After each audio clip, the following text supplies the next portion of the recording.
तळोदा नगरपालिकेच्या निवडणुकीत सर्वच पक्षांचे नगराध्यक्ष आणि नगरसेवकांच्या उमेदवारांनी निवडणूक प्रतिष्ठेची करत साम दाम दंडभेद याचा वापर केल्याचं पाहायला मिळालं।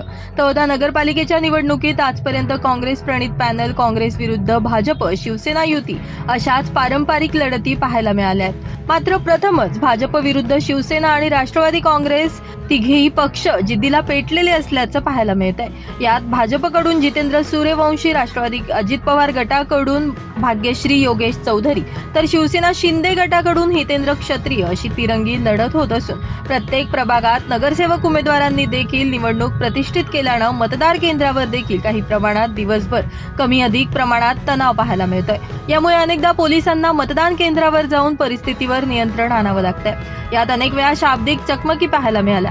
सकाळपासूनच मतदान केंद्रावर मतदारांचा उत्साह दिसून आला।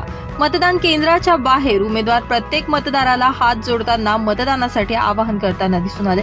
दरम्यान प्रत्येक पक्ष आणि उमेदवारानं निवडणूक प्रतिष्ठेची केल्यानं सर्वच ठिकाणी अटीतटीच्या लढती होताना दिसून येत आहे। यामुळे कुणी कुणाचं मत खाल्लंय, कोणामुळे कोण जिंकलं याची समीकरणं सर्वजण बांधायला सुरुवात करतात। मात्र नगराध्यक्ष पदासाठी निवडणूक निकालाच्या दिवशी फारसा फरक दिसणार नसल्याचं दिसतंय, तर नगरसेवकांच्या लढतीत देखील अतिशय चुरस दिसून येते।